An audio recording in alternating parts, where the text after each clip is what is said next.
विरन्दस्य ज्ञानञ्जनशलाकया चक्षुरुन्मिलितं येन तस्मै श्रीगुरुवे नमः। गुरुवे गौरचन्द्राय राधिकाय तदालये कृष्णाय कृष्णभक्ताय तद्भक्ताय नमो नमः।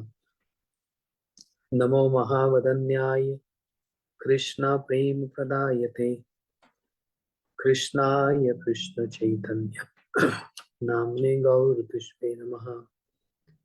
हे कृष्ण करुणा सिंधु दीनबंधु जगत्पते गोपेश गोपीकांत राधाकांत नमोस्तुते। तप्त कांचन गौरांगी राधे वृंदावनेश्वरी वृषभानुसुते देवी प्रणमामि हरिप्रिये। श्री कृष्ण चैतन्य प्रभु नित्यानंद श्री अद्वैत गदाधर शिवासादि गौर भक्त वृंद। सभी बोलिए हरे कृष्णा कृष्ण कृष्ण हरे हरे हरे राम राम राम हरे हरे। श्री वेणु गीत श्रीमद् भागवत जी के अंतर्गत श्री सुखदेव गोस्वामी जी के द्वारा बड़े सुंदर रूप से वर्णित ये वेणु गीत है, जिसके अंदर हम वेणु गीत तो श्रवण कर रहे हैं, लेकिन साथ साथ ब्रज की वृंदावन की जो महिमा है, वृंदावन जी का जो भाव है, वृंदावन के जो वासी हैं उनके भाव, ये सब हम लोग वेणु गीत के माध्यम से श्रवण कर रहे हैं। कल तक हम लोगों ने सुना था,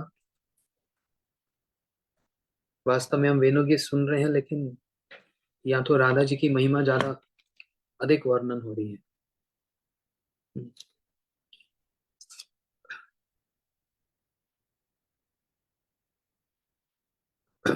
अब बता रहे हैं कि बहुत सारी चीजें हम लोग सुन चुके हैं, तो मैं वर्ड टू वर्ड नहीं जा रहा, थोड़ा सा भाव के अनुसार जा रहा हूं। कह रहे हैं कि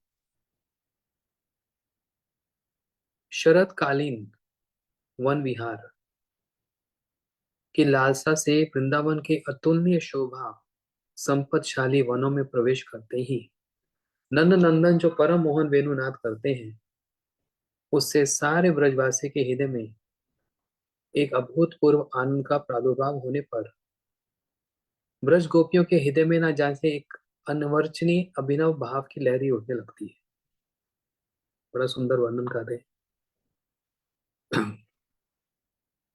तेरे श्री कृष्ण ने जैसे ही वेणुनाद किया, अर्थात अपनी वंशी को बजाया, तो उसी समय सारे ब्रजवासी के हृदय में एक अभूतपूर्व, मतलब कल्पना से परे, ऐसे एक आनंद का प्रादुर्भाव होने लगा। मतलब उनके हृदय में एक आनंद उठने लगा, और विशेष करके जो वृंदावन की गोपियां हैं, उनके हृदय में एक अनिवर्चनीय, अनिवर्चनीय मतलब होता है जिसकी कल्पना नहीं की जा सकती, जिसको वर्णन नहीं किया जा सकता, ऐसा एक भाव उनके हृदय में उठने लगा श्री कृष्ण के उस वेणु को श्रवण करके। अच्छा, श्री कृष्ण वेणु बजा रहे हैं। उस समय नंद नंदन मतलब कृष्ण के हृदय में भी अवश्य ही कोई भाव का उद्दीपन हुआ होगा। भाई, कोई अगर संगीत गाता है या संगीत बजाता है, तो उसके पीछे कोई ना कोई भाव तो होगा। या तो बड़ा प्रसन्न है या बड़ा दुखी है, होता है ना सर। जो व्यक्ति प्रसन्न होता है, बहुत आज एक आनंद की लहर गूंज रही है, तो उसकी बातों से, उसके व्यवहार से पता लग जाता है बहुत सुखी है, बहुत सुंदर है। लेकिन जो कोई दुखी होगा उसकी भावना कैसी होगी? उसके बातों से पता लग जाएगा, उसके व्यवहार से पता लग जाएगा कि वो दुखी है। अब जो संगीत की बात है, संगीत भी या तो कोई बहुत प्रसन्न है तो गाएगा, या तो बेचारा बड़ा सैड मूड में बड़ा है, उदास है तो गाएगा। बीच वाला तो होता नहीं। बहुत प्रसन्न है, संगीत गा रहा है। तो संगीत जैसे हारमोनियम है, मृदंग है, करताल, बीना, ये जितने भी इंस्ट्रूमेंट हैं, क्या इन इंस्ट्रूमेंट के अंदर संगीत है या गाने वाले के हृदय के अंदर संगीत है? इंस्ट्रूमेंट्स के अंदर संगीत नहीं होता। जो बजा रहा है, जो गा रहा है, उसके हृदय में संगीत होता है, और अपने उस भाव के अनुरूप, अपने भाव के अनुसार वो उस इंस्ट्रूमेंट्स को बजाता है, जैसे उसके हृदय में भावना होगी। इसलिए जिसको बजा रहा है उसको सिर्फ एक इंस्ट्रूमेंट ही कहते हैं। इंस्ट्रूमेंट में संगीत नहीं है। ये नहीं सोचना कि हारमोनियम से बड़ा सुंदर संगीत निकल रहा है, नहीं। या फिर सितार कोई बजा रहा है तो सितार से बड़ा सुंदर संगीत निकल रहा है। सितार से, हारमोनियम से संगीत नहीं निकल रहा। जो बजा रहा है उसके हृदय में संगीत है, वो निकलता है बस। ये अंतर है। यहाँ पर श्री कृष्ण यदि वेणु बजा रहे हैं तो अवश्य उनके अंदर कोई एक भावना होगी, कोई तो एक विचार होगा, नहीं तो ऐसे थोड़ा कोई बजाएगा। कृष्ण कैसे हैं? रसिक शिरोमणि। रसिक शिरोमणि मतलब सब समय सारे रस को आस्वादन करने वाले। इसलिए अवश्य ही कृष्ण के हृदय में कोई एक भाव आ रहा है, जिस कारण से उन्होंने ये इंस्ट्रूमेंट बजाया। क्या बजाया? वेणु। वेणु नाद किया। निश्चय अवश्य ही उनके हृदय में कोई एक भावना है।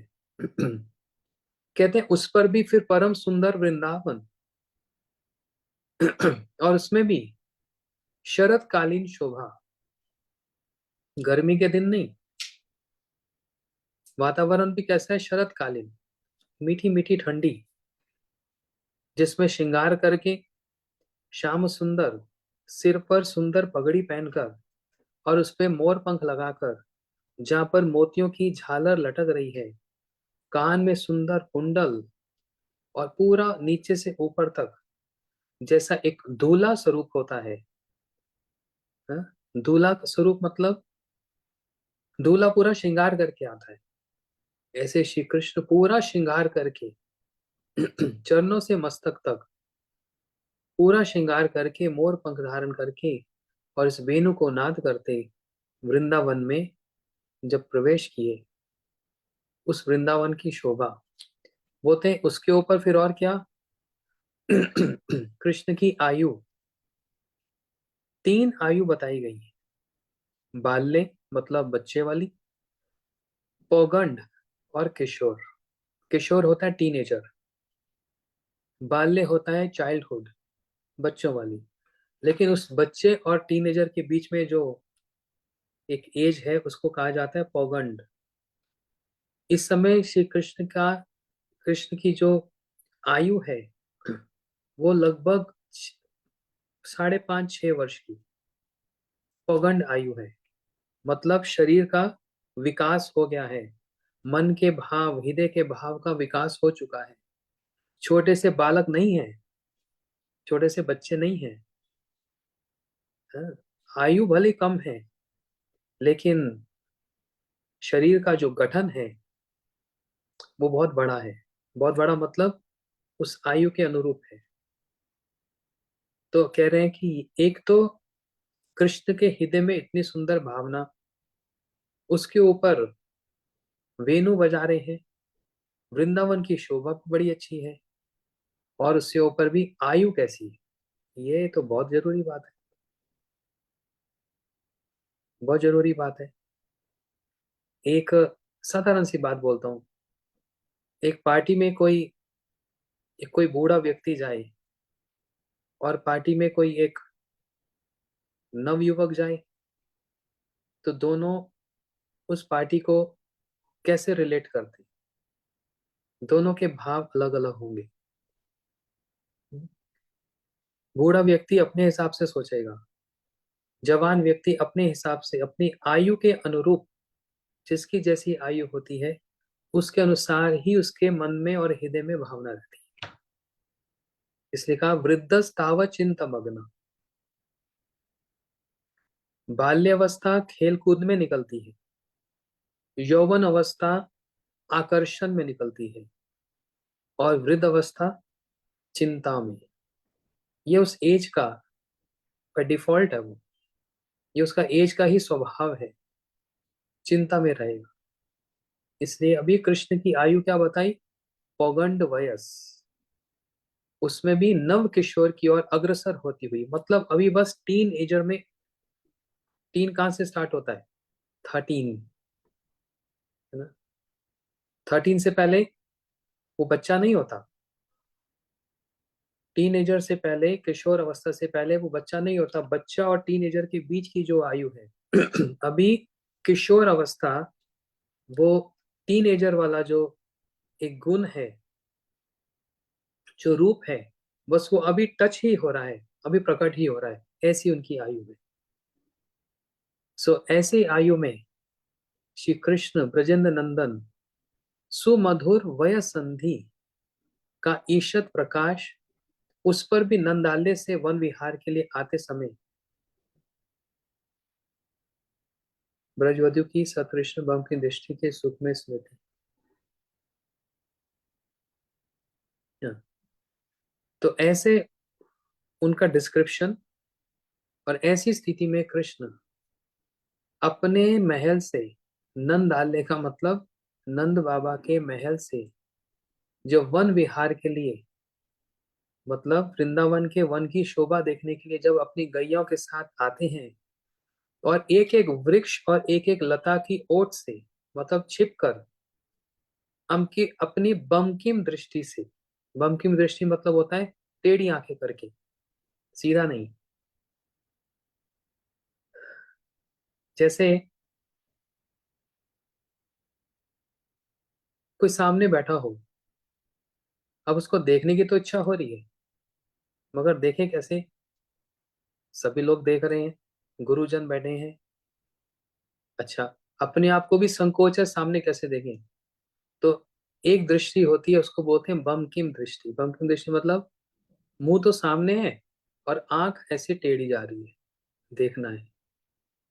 कृष्ण की उसी प्रकार की वृक्ष और लताओं के ओट से अपनी टेढ़ी नेत्रों के द्वारा, बमकिम दृष्टि, बमकिम का मतलब होता है टेढ़ा, उन गोपियों के हृदय में जो श्री कृष्ण के लिए भाव है, जो प्रेम है, उसको उस दृष्टि से श्री कृष्ण स्मरण कर रहे हैं, उसको देख रहे हैं।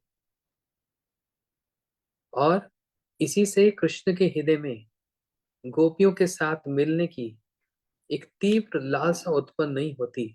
ये कौन कह सकता है, कोई ऐसा कह सकता है कि ऐसी सिचुएशन में, ऐसे मोमेंट में श्री कृष्ण के अंदर गोपियों से मिलने की इच्छा ना हो? ऐसा कभी संभव हो सकता है?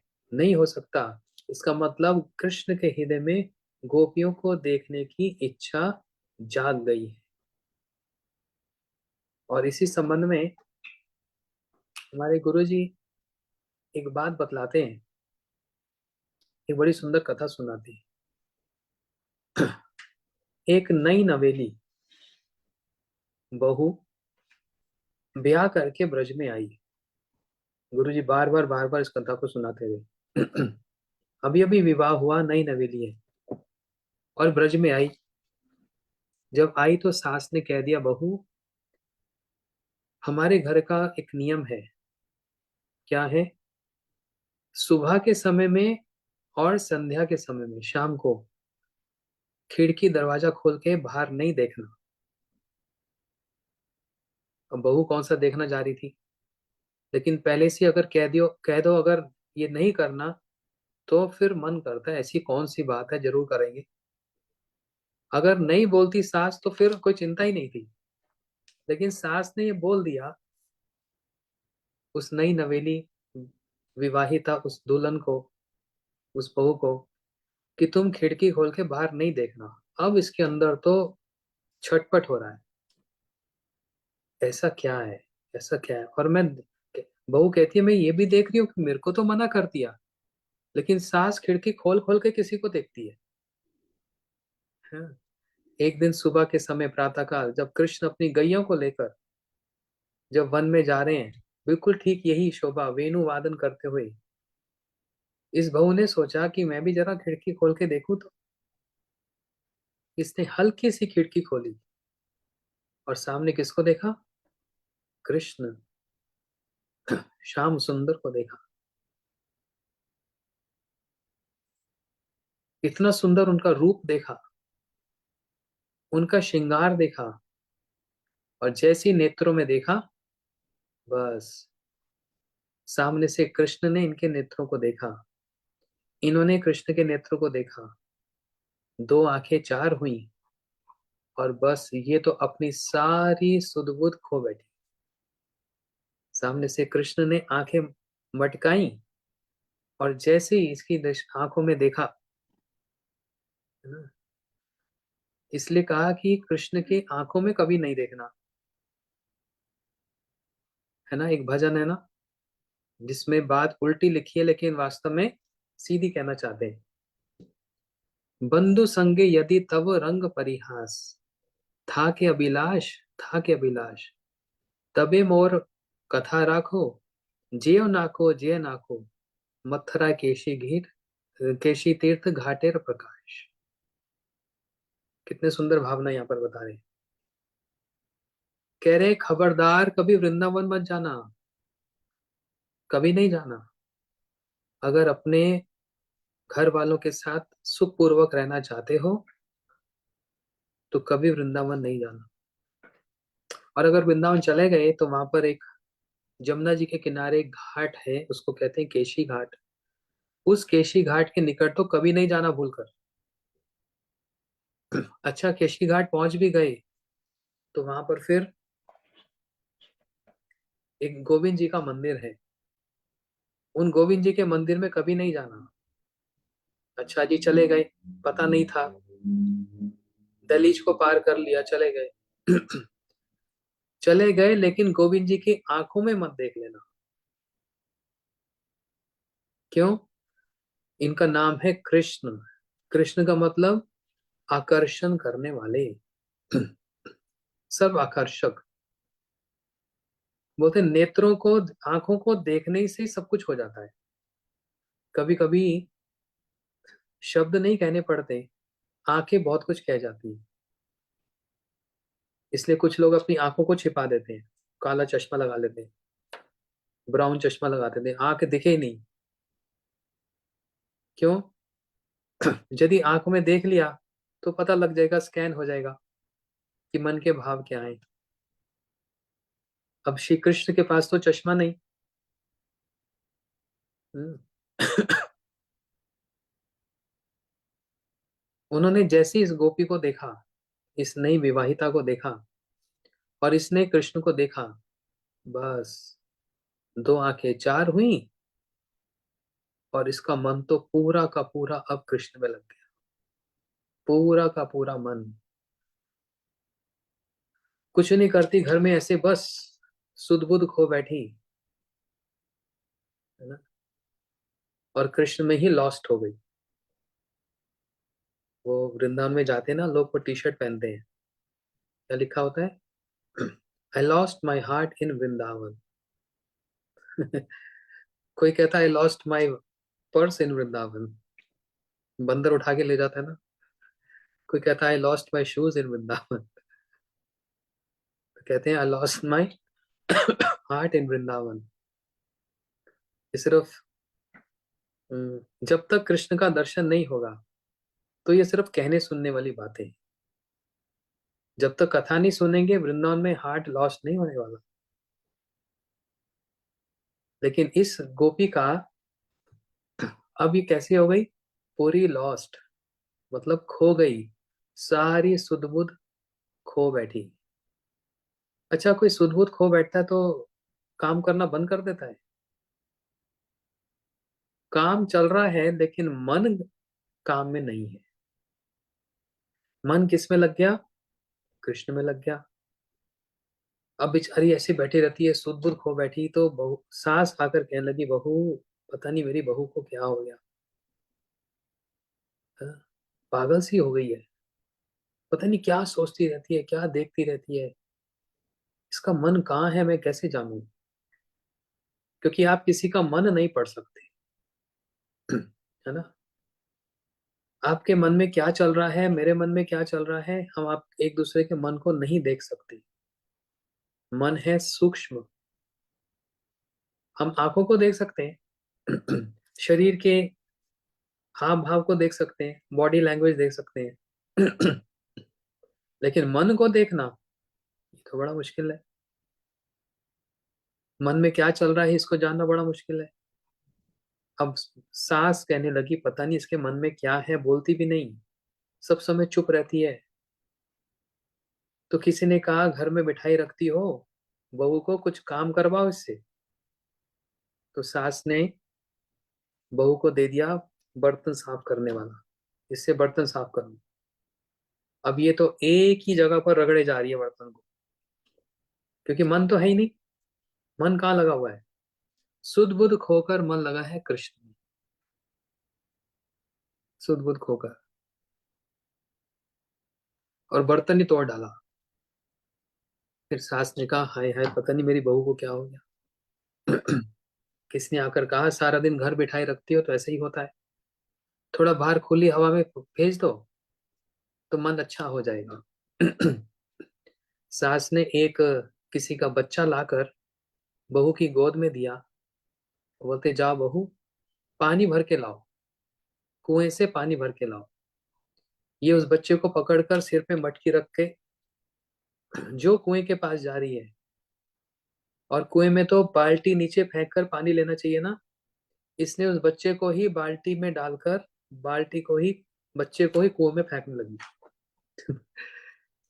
तो आसपास खड़ी जितनी स्त्रियां थी सब कहने लगी, अरे क्या करती है, बच्चा मर जाएगा, पता नहीं इसको क्या हो गया। बाल्टी में पानी भरकर घड़े में रखकर इसके सिर पे रखा, बच्चा हाथ में दिया कि जा अपने घर जा, और ये तो बस पागलों की तरह चलती चलती चलती चलती चलती अपने घर आ गई। तब सास भी अपने परेशान होकर सिर पर हाथ मार के कहने लगी, "हैं?" कहती, न जाने मेरी बहू को कौन सा भूत लग गया, कौन सा भूत लग गया नहीं जानती। तो पता है क्या बोला आकर, भूत नहीं, इसको नंद का क्या पूत लग गया। मतलब नंद बाबा का पूत, मतलब नंद बाबा का पुत्र कृष्ण लग गया, और जिसको कृष्ण लग जाता है उसकी यही हालत हो जाती है। जिसको कृष्ण लग जाते हैं ना, वो लोग लज्जा सब छोड़ देते हैं, उनको और फिर कोई चिंता नहीं रहती। इसलिए कहा, श्रवण सुभद्रानी रथांगी पाने जन्मानि कर्माणि चयानि लोके, गीतानि नमानि तदर्थकानि गायन विलज अचरेन संगा, एवं व्रतम स्वप्रिय नाम कीर्तये जातुनुराग धृत च्युतुच्छई, हसति रोदति रोदति गायन्ति आनंद निर्तंति लोक बांचे। भागवत जी में श्लोक में बताया, श्रवण सुभद्रानी रथांगे पानी, श्री कृष्ण के गुणों को श्रवण करने से, मतलब उनकी कथा बार बार सुनने से, वो कथा जो बड़ी पुण्यवती है, पुण्य मतलब ऑस्पिशियस है, शुभ प्रदान करने वाली, वो कथा जो सारे कल्मश को नाश करने वाली। जब कोई उस कथा में इस प्रकार से लीन होता है तो क्या होता है, कभी हंसता है, कभी रोता है, कभी चुपचाप सुनता रहता है, देखता रहता है, और उसको किसी प्रकार की चिंता नहीं होती कि कोई क्या कहेगा। इसलिए वो वृंदावन में एक भजन गाते हैं, ओ मेरी शाम से लग गई प्रीत, के दुनिया क्या जाने, ओ मुझे मिल गया मन का मीत, के दुनिया क्या जाने, क्या जाने कोई क्या जाने, ओ मेरी लगी शाम से प्रीत, के दुनिया क्या जाने। वृंदावन में ये भजन, इस गोपी की वही दशा हो गई, पूरा का पूरा मन अब सुध बुध खो बैठकर कृष्ण में सब लग गई। यही कृष्ण का नाम है, सर्व आकर्षक, सबको अपनी ओर आकर्षित कर लेते हैं। अब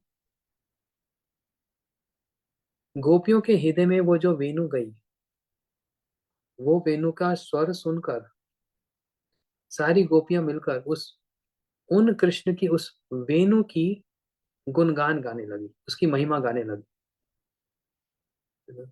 गोपियों का मतलब क्या? राधा रानी, चंद्रावली और जितनी और गोपियां हैं, ये कृष्ण की बराबर आयु वाली हैं। बराबर वाली हैं।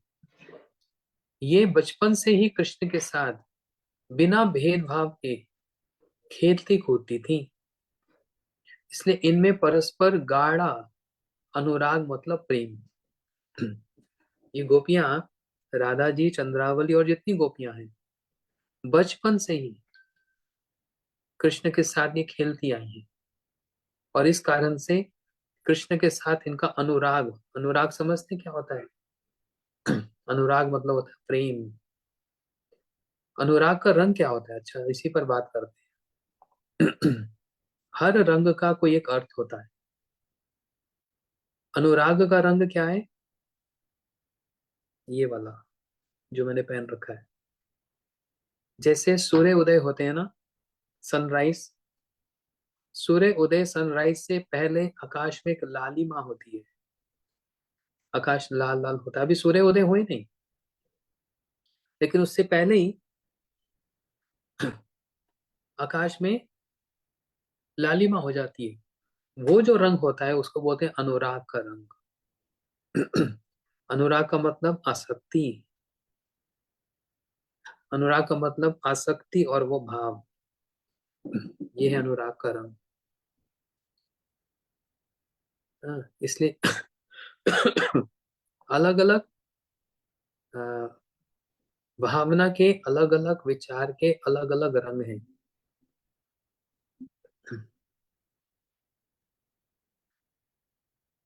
हाँ, गोपियों का कृष्ण के साथ अनुराग हो गया, वे कृष्ण के बिना रह नहीं सकती। जब किसी के साथ अनुराग हो जाए, मतलब इतनी, देखो एक तो शब्द है आसक्ति, लेकिन वही आसक्ति जब गाढ़ी हो जाती है, समझ रहे हो? जैसे खीर बनती है, खीर भी बहुत प्रकार की है। कुछ माता खीर बनाती हैं एकदम पतली पतली सी, चावल भी दूध भी एकदम पूरा दिखता है, इसका मतलब ये अभी गाढ़ी नहीं हुई। उसी खीर को चलाते जाओ चलाते जाओ चलाते जाओ, वो गाढ़ी होती जाएगी, और जितनी गाढ़ी होती जाएगी उतनी कम होती जाएगी। जहां पर 2 किलो दूध की खीर बन रही हो, वो देखने में लग रहा है पात्र में, वेसल में वो उतना दिखता है, लेकिन आग में उसको पकाते जाओ, वो जितना गाढ़ा होता जाएगा, जितना गाढ़ा होता जाएगा, रबड़ी की तरह हो जाएगी, और कैसी हो जाएगी? एकदम स्वादिष्ट और गाढ़ी। उसी प्रकार आसक्ति एक शब्द है, लेकिन वो आसक्ति जब गाढ़ी होती चली जाती है, तो उसका गाढ़ेपन का जो नाम है, उसको कहा जाता है अनुराग। और उस स्थिति में होता क्या है, सिम्टम क्या है? ऐसी स्थिति में कृष्ण के बिना वे रह नहीं सकती। जब इतना अनुराग हो जाता है कि बस अब आपके बिना हम नहीं रह सकते, ऐसा ऐसी एक भावना हो जाती है, मतलब छटपट होने लगता है, रेस्टलेस हो जाता है। ऐसी गोपियों की स्थिति है। कृष्ण को ना देखें तो इनको क्या लगता है, युगायतम निमेषेन चाक्षुष प्रभाषितम शून्यायते जगत सर्वम गोविंद विरैन में। देखो गोपियां क्या कह रही है। पहले तो गोपियों ने ये कहा कि ये जो विधाता है ना, सृष्टि करने वाला, किसको बोल रही है, सृष्टि किसने की, भगवान के लिए नहीं कह रही, ब्रह्मा जी के लिए कह रही है। इस विधाता को ये शरीर बनाना नहीं आया। क्यों नहीं बनाना आया? इतना बड़ा शरीर और उसमें दी है दो आंखें बस, और छोटी छोटी दो आंखों के ऊपर भी पलके लगा दी है। तो जितना समय वो पलक छपकती है, कितना समय लगता है, आंख के आगे आईब्रोज है ना, तो वो छपकते हैं ना ऐसे ऐसे। ये तो एक नेचुरल है।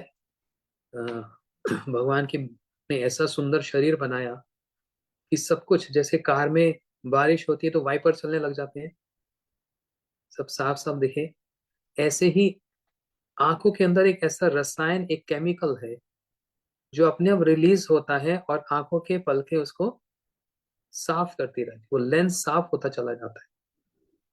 जैसे ये चश्मा है, चश्मा ही गंदा हो जाता है, इसको ऐसे कपड़े से पोंछ दिया जाता है, क्यों, क्लैरिटी हो जाती है। ऐसे ही आंखों के अंदर ये पलकें छपकती है ना, तो वो क्लीन करती चली जाती, साफ होता चला जाता है। तो गोपियां कह रही है इतना बड़ा शरीर दिया और दो दी छोटी छोटी आंखें और उस पे लगाई पलक, और पलक जब छपकती है तो कितना समय लगता है पलक छपकने में। हमको तो कभी ध्यान भी नहीं देते हम लोग, कोई ध्यान देता है इसका? अच्छा, एक आपको एक टास्क देता हूँ, होमवर्क। कल बताना गिन के दिन 24 घंटे में कितनी बार पलक झपकती है। अभी से काउंट डाउन स्टार्ट। अपनी आंखों को ध्यान देना और देखना 1 घंटे में कितना होता है, उसी से रैंडमली 24 घंटे का पता लग जाएगा। 1 घंटे में कितनी बार हम आंखों को, पलकों को ऐसे झपकाते हैं। गोपियों का भाव देखो कैसा, हर चीज तो भाव पर ही निर्भर करती है। अरे भाई, कोई किसी के साथ रहकर भी उसके साथ प्रेम नहीं होता, और कोई साथ ना भी हो, भावना के साथ यदि जुड़ा है और भावना के साथ आसक्ति है, तो प्रेम उत्पन्न हो जाता है। गोपियों का कृष्ण के प्रति जो प्रेम, वो बचपन से, बालक अवस्था से ही। लेकिन ये कोई ना समझे कि अभी इस पृथ्वी पर कृष्ण का जन्म हुआ, गोपियों के साथ मिलना हुआ, राधा जी के साथ मिलना हुआ, तो प्रेम अभी जन्मा है, मतलब पहले नहीं था और बाद में होगा भी नहीं, ऐसा नहीं है। ये है नित्य प्रेम।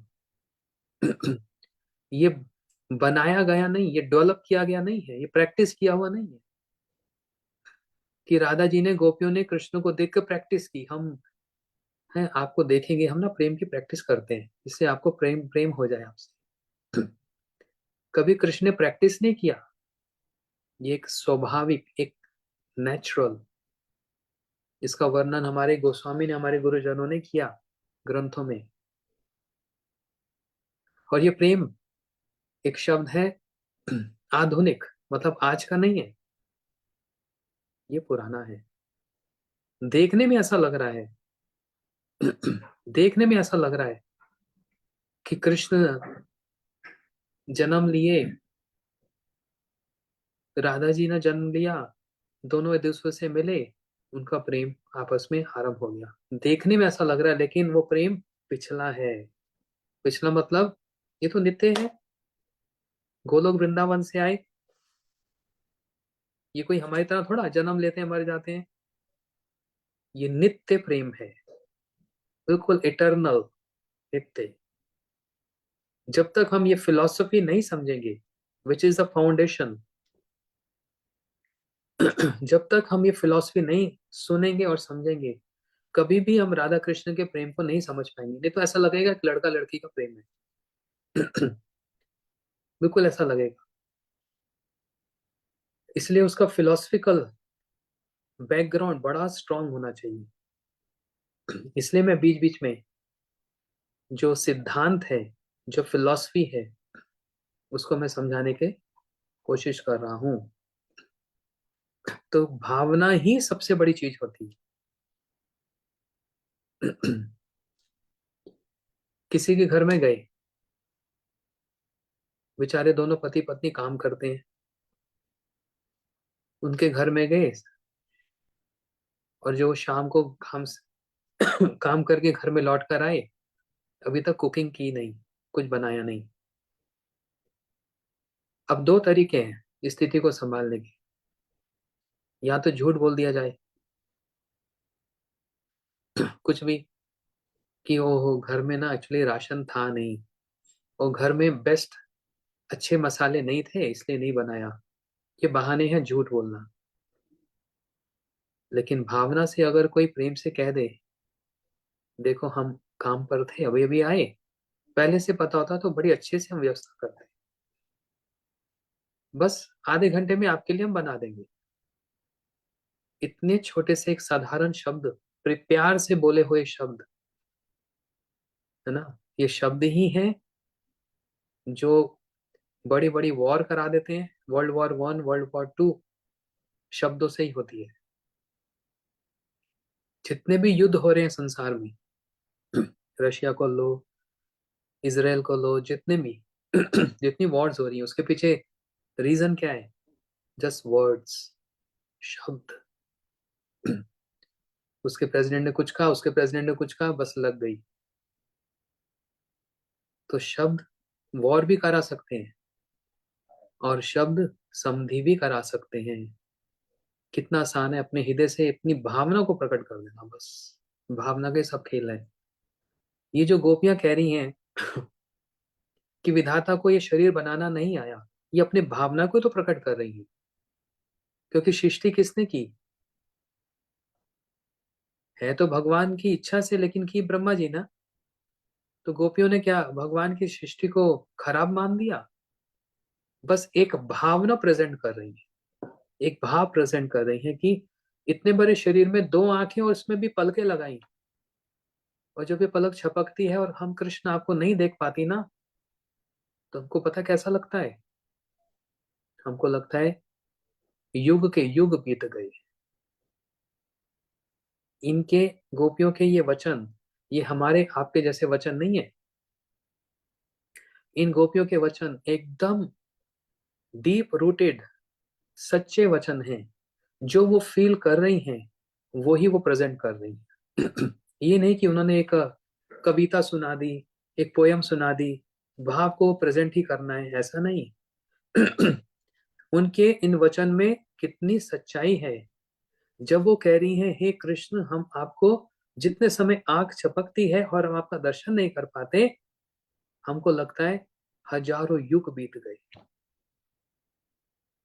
अब इसी से अंदाजा लगाना चाहिए गोपियों का प्रेम और उनका जो अनुराग है वो कृष्ण में कितना गाढ़ा है, जो इतने वचन कह रहे। हम आप अगर 7 दिन नहीं देखें एक दूसरे को, बातचीत ना करें, कोई फर्क पड़ता है? कोई फर्क नहीं पड़ता। कोई बात नहीं, 1 महीने बाद कर लेंगे। लेकिन जिसकी आसक्ति है, जिसका अनुराग है, उसको बहुत फर्क पड़ता है। उसको बहुत फर्क पड़ता है ना। ये सारा खेल भावना का ही खेल है।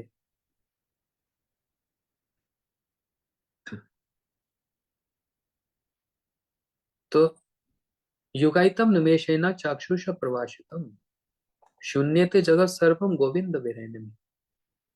श्लोक में क्या बताया? हे श्याम सुंदर, हे कृष्ण, आपके दर्शन के बिना ये संसार कैसा लगता है? एकदम फीका फीका। कैसा लगता है? एकदम शून्य, मतलब जीरो। जैसे मेरा कोई है ही नहीं, किसी से बात करने की इच्छा नहीं। शून्य ते जगत सर्वम गोविंद विरहन में। आप, आपके उस वेरे में ये सारा जगत हमको शून्य लगता है, जीरो लगता है। ये प्रेम की स्थिति है। बिना प्रेम के ऐसा नहीं होता। यदि प्रेम नहीं है तो ऐसा लगता है सब मेरे हैं, आई एम वेरी हैप्पी, मैं बहुत प्रसन्न हूँ, मेरे पास बहुत लोग हैं, मैं इनसे भी बात करता हूँ, उनसे भी करता हूँ, ये करता हूँ। लेकिन एक ऐसी स्थिति है जहां पर प्रेम बड़ा ऊंचा हो रहा है, और उस समय ऐसा लगता है कि कोई है ही नहीं बात करने वाला। गोपियां किससे बात करती हैं? यहाँ सामने कृष्ण हो तो उनसे करती हैं, और सामने कृष्ण ना हो तो एक दूसरे से कृष्ण की बातें करती हैं। और अगर एक दूसरे मतलब कोई साथ में ना हो तो अपने आप से ही बड़बड़ाती रहती। बड़बड़ाती समझते हैं? अपने आप से ही बड़बड़ाती रहती, मतलब कृष्ण से बातें करती हैं अपने आप से ही, सामने कृष्ण नहीं है। तो सोचो कितना, ये प्रेम की कैसी एक स्थिति है। इसको कहा गया अनुराग, ये है शब्द अनुराग। इसकी कितनी ग्रेविटी है इस शब्द की, है ना। हम लोग कभी बात बात में ये शब्द यूज करते हैं?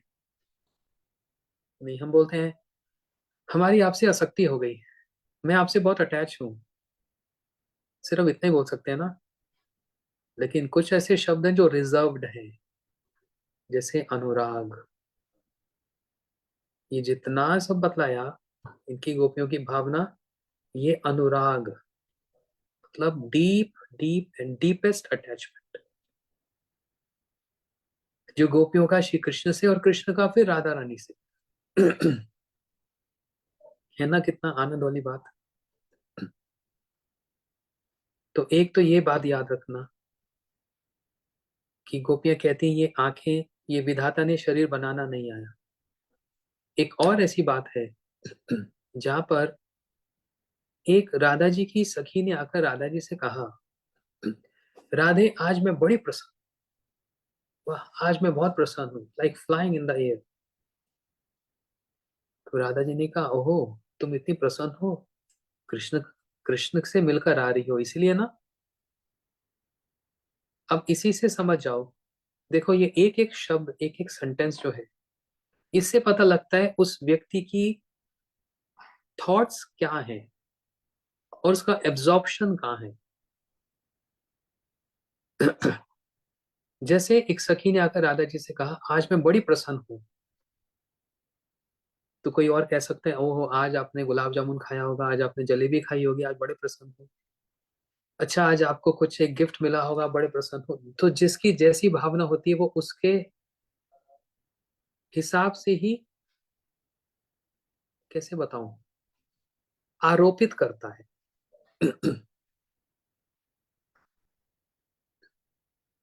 पोजिंग, जो हिंदी नहीं समझ सकते, मैं अपनी भावना को आपके अंदर आरोपित कर दिया।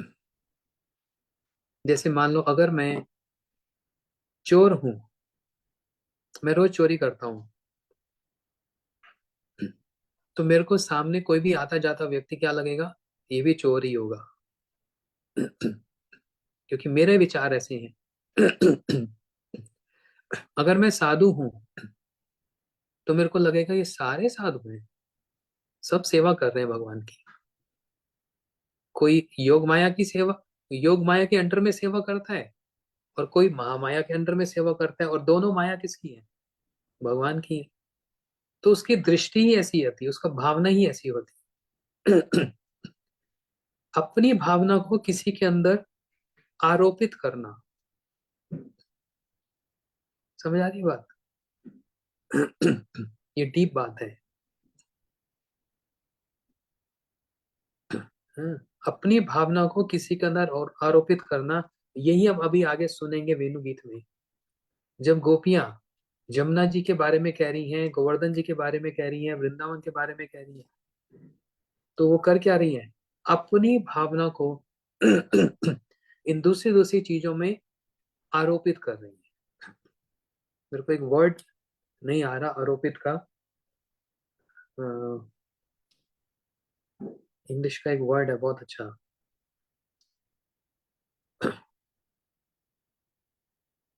Imposing, correct. impose. I am imposing my emotions into others. Very good.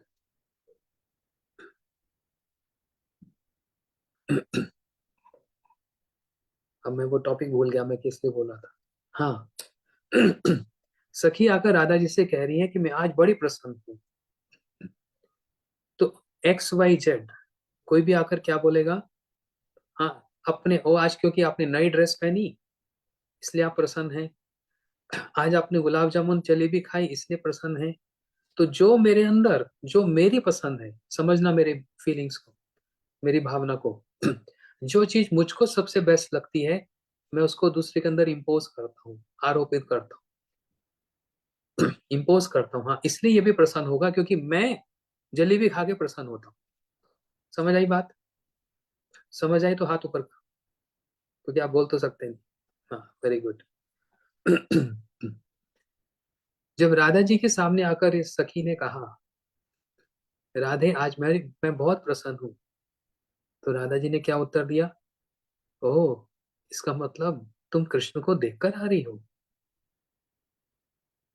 एक सेंटेंस निकला राधा जी के मुख से और यहीं से हिसाब लगा लो कि राधा जी का एब्जॉर्प्शन कहाँ है और उनके लिए सबसे सुख का विषय क्या है, उनके लिए सबसे प्रसन्नता का विषय क्या है? कृष्ण का दर्शन।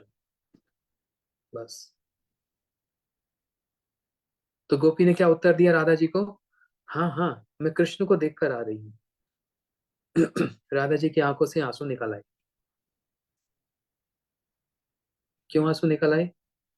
प्रेम के अश्रु हैं, ये प्रेम के आंसू हैं। और ये दो बार निकलते हैं। इस टॉपिक को मैं बार बार बोलता हूँ, कथा में भी, भागवत जी में भी। लोगों को अच्छे से समझाने के लिए एग्जाम्पल भी दे देता हूँ कि सारे आंसू एक शब्द नहीं बोलते, एक भाषा नहीं बोलते। हर आंसू की एक अलग अलग भाषा है। एक होता है ठंडे आंसू और एक होते हैं गर्म आंसू। ये मैंने बात सुनी थी जब मैं अभी नया नया वृंदावन गया था। 1989 की बात होगी, 17-18 साल का। तब एक बात सुनी थी जो आज याद आ रही है। एक अश्रु होते हैं जो गर्म होते हैं, एक आंसू होते हैं जो ठंडे होते हैं। गर्म वाले आंसू कौन से होते हैं? जहां पर विरह होता है, सेपरेशन, बड़ा कष्ट लग रहा होता है। अच्छा, हमको भी किसी से, आपसे किसी से विरह होता है, कष्ट होता है। लेकिन क्यों ये बात कह रहा हूँ, राधा जी को जब विरह होता है ना, तो उनको पता है कैसा कष्ट लगता है। कृष्ण के विरह से राधा जी को ऐसा कष्ट लगता है जैसे 100 बिच्छू डंक मार रहे हैं, स्कॉर्पियोस। एक बिच्छू का डंक, सामने कभी स्कॉर्पियो आ जाए, बिच्छू आ जाए, तो उसको सामने हाथ रखकर देख लेना एक बार, भाई इधर जरा काटना। क्यों? मैं देखना चाहता हूँ कि कितना दर्द होता है। एक बिच्छू का काटना व्यक्ति को नचा देता है, सांप के डंक से भी, हाँ, 10 गुना 100 गुना अधिक है बिच्छू का डंक। और राधा जी को जब कृष्ण से विरह होता है ना, ऐसा लगता है 1000 बिच्छू डंक मार रहे हैं, इतना कष्ट, इतनी पीड़ा होती है। ये है विरह की स्थिति। अच्छा, मिलन के जो आंसू होते हैं वो कैसे होते हैं? वो ठंडे होते हैं। अच्छा, मिलन में भी रोना आता है? हमने तो सुना कि विरह में ही रोना होता है, मिलन में भी रोना होता है। हाँ, आप किसी के बारे में सोचे जा रहे हो, सोचे जा रहे हो, सोचे जा रहे हो,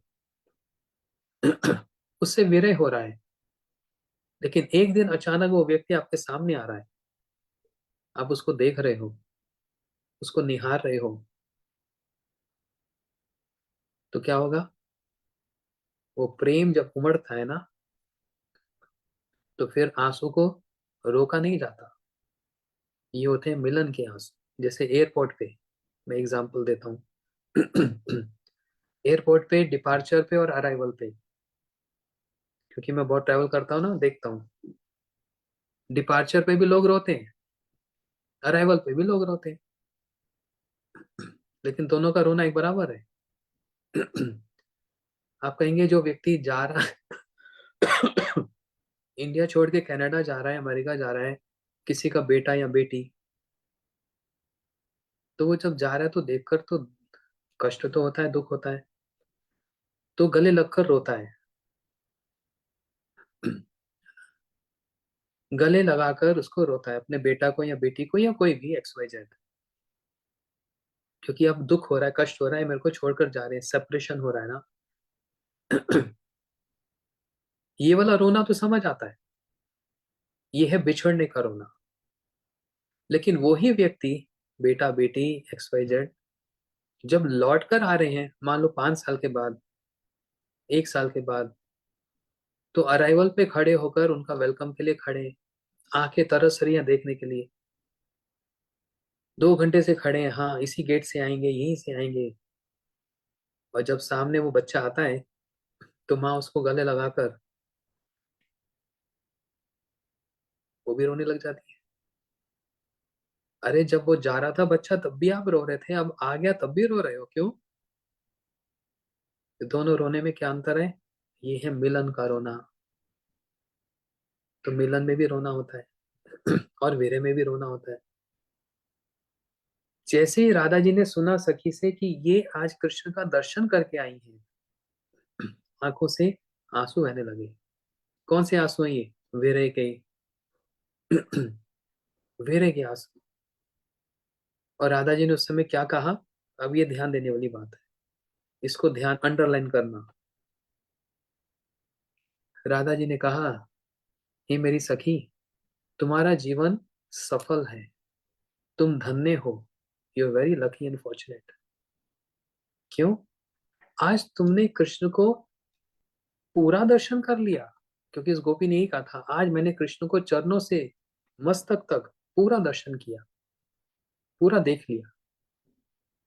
तो राधा जी कहने लगी, अहो, कृष्ण को पूरा देख लिया, तुम्हारा जीवन तो सफल है। क्योंकि मेरी ये स्थिति है, राधा जी अब अपनी बात बोल रही है, मैं आज तक कृष्ण को पूरा नहीं देख पाई। आज तक। ये रोते रोते बात बोल रही है। राधा जी रोते रोते, मैं आज तक कृष्ण को पूरा कभी नहीं देख पाई। अब आप ही बतलाइए, जो कृष्ण को पूरा देख रहे हैं वो बड़े हैं, वो बड़ी हैं, या यो कृष्ण को नहीं देख पाई पूरा, वो बड़ी है? समझ आ रही बात? सखी ने आकर कहा, आज मैंने चरणों से मस्तक तक कृष्ण को पूरा देख लिया। और राधा जी कहने लगी, तुम बहुत धन्य हो, तुमने कृष्ण को पूरा देख लिया, मैं तो कभी आज तक कृष्ण को पूरा देख ही नहीं पाई। क्यों?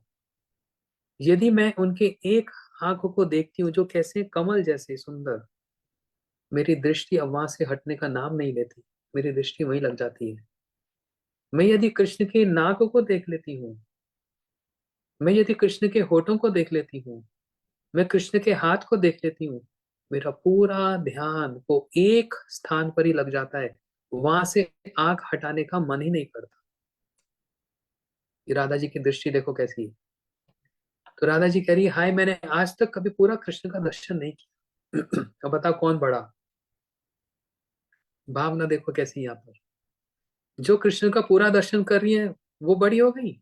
नहीं, जो नहीं कर पा रही वो बड़ी है। राधा जी, ये है प्रेम की भाषा, जहां पर हाँ ना होती है और ना हाँ होती है। ये उल्टा है, प्रेम की भाषा हमेशा उल्टी चलती है। जो पूरा दर्शन कर रही हैं वो छोटी हैं, जो नहीं कर पा रही उनका स्तर, उनका लेवल ऊंचा है। ये साधारण भाषा नहीं है, ये है प्रेम की भाषा। और इसमें प्रेम नदियां उलट बहती धार, प्रेम की नदियां हमेशा उल्टी बहती है। प्रेम की नदी कभी सीधी नहीं बहती। हाँ ना होती है और ना हाँ होता है।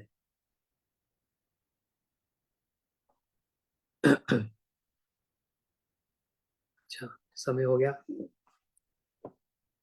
ये कथा इतनी सुंदर, वेणु गीत, और जहाँ राधा जी का उसमें भाव आ जाता है तो 1 घंटा कहाँ बीत जाता है पता ही नहीं लगता। मन करता है 2 घंटा क्यों ना हो। हम्म, कोई बात नहीं। कल हमारी कथा नहीं होगी। कल मेरे को ट्रैवलिंग करनी है, तो इसलिए कल आप लोग स्क्रीन पर नहीं आना। कहीं बेचारे ऐसे वेट करते रह जाओ कि आए नहीं, आज कथा नहीं हो रही, क्या बात है। कल शुक्रवार, फ्राइडे, कल कथा नहीं होगी। हम सैटरडे को इसी समय, और संडे को, हाँ सैटरडे को इसी समय हम कथा सुनेंगे। कल हमारी कथा नहीं होगी। एक बात ये। दूसरी बात, आप लोगों ने फेसबुक पर देखा होगा, हरिद्वार में भागवत कथा होगी। जिन्होंने नहीं देखा देख लेना, उसके अंदर सारी डिटेलिंग है। 17 मार्च से लेकर 23 मार्च, हरिद्वार में गंगा जी के, बिल्कुल गंगा जी बह रही हैं। आपने देखा होगा वो वीडियो फेसबुक पर। बिल्कुल गंगा जी बह रही हैं और गंगा जी के साथ में ही वहां पर पंडाल में भागवत कथा होगी। सोचो क्या, मतलब पूरे जीवन का एक, कितनी बड़ी एक ये स्मृति और मेमोरी होगी, गंगा जी के तट पर और भागवत जी की कथा। क्या बात है। ऐसा एक सहयोग मिल रहा है भगवान की सेवा करने का, किसी कोई बना रहा है तो। इसके संबंध में बोलना तो बहुत कुछ चाहता हूँ। लेकिन सब आप लोगों से बोल रहा हूँ अभी से ही। और 7 दिन में आप लोग सब अपनी बुकिंग वुकिंग सब वासुदेव प्रभु को बोलकर करा लो, जिससे कि लास्ट मिनट में हमको परेशानी ना हो। नहीं तो फिर अपने आप सारी व्यवस्था करनी पड़ेगी आपको। पहले से नाम लिखा देंगे तो हमको पता होगा कितने लोगों का प्रसाद बनना है, कैसे सब कुछ होना है। तो उसमें आप सबकी सहायता की आवश्यकता है। कोई अगर 7 दिन नहीं आ सकता, कोशिश करो ये 7 दिन जरूर आओ, है ना। कोशिश करो जरूर आओ। और अगर नहीं आ सकते तो 3 दिन, 4 दिन, 5 दिन, जितना भी संभव हो सके जरूर आइए। लेकिन 4 महीने, 3 महीने पहले बता दिया इसलिए कि अपनी सारी सेटिंग कर लो। और कोशिश करो अपने साथ अपने रिलेटिव्स को, अपने मित्रों को, सबको इस बारे में बताकर भागवत में सबको वहां पर ले आओ। 7 दिन के प्रसाद वो मैं खिला रहा हूँ, किसी से कुछ नहीं लिया जा रहा, उसके लिए फ्री में प्रसाद होगा, भंडारा होगा। अच्छे अच्छे प्रसाद खिलाएंगे। हम्म, बाकी सबका डिटेलिंग आप वासुदेव प्रभु को फोन करके मैसेज करके आप उनसे ले लो। लेकिन नाम जरूर लिखा दो अभी से ही, बहुत जरूरी है। हमारे इसमें मदद कीजिए। और जरूर 7 दिन वहां पर कथा में आइए। सारे काम छोड़कर, काम होते रहेंगे सारा जीवन, सारे काम छोड़कर अभी से छुट्टी लेकर अप्लाई कर दो अपने काम पर। हाँ, कि हरिद्वार में जरूर जाना है और गंगा जी का रोज स्नान होगा। क्या बात है। 7 8 दिन का रोज गंगा जी में स्नान होगा। ऋषिकेश का दर्शन, लक्ष्मण झूला का दर्शन, नीलकंठ महादेव, शुक्र ताल, जहाँ पर सुखदेव जी ने परीक्षित जी को भागवत सुनाई थी। 7 दिन, ज्यादा दूर नहीं है, पास में ही है। और दक्ष प्रजापति, जहाँ शिव जी के साथ दक्ष प्रजापति का ये जो वार्तालाप है भागवत जी में, सती का जो देह त्याग, ये सारे जो स्थान है ये हम लोग वहां पर दर्शन करेंगे। देखो एक ही स्थान पर रहते हैं ना तो आसपास के सारे डिटेल दर्शन हो जाते हैं। और कोई एक दिन के लिए जाता है तो क्या करता है, एक दर्शन किया, गंगा जी की डुबकी लगाई, वापस आ गया, टाइम नहीं है। लेकिन एक जगह पर जब रहा जाता है तो वहां पर सारे दर्शन और वहां की कथा, गंगा जी की महिमा। पतित पावनी। देखो पाप तो हम रोज करते हैं कि नहीं करते, होता है कि नहीं होता, झूठ ही बोल देते हैं।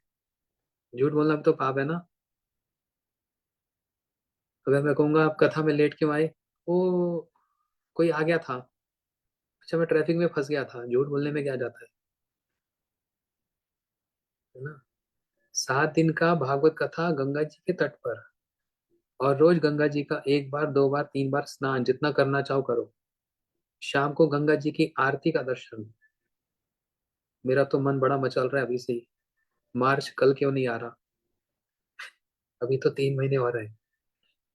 जो भी हो, मेरे को ये सूचना देनी थी, आप सब लोग इसके लिए तैयारी कर लीजिए। अच्छा, हरे कृष्णा।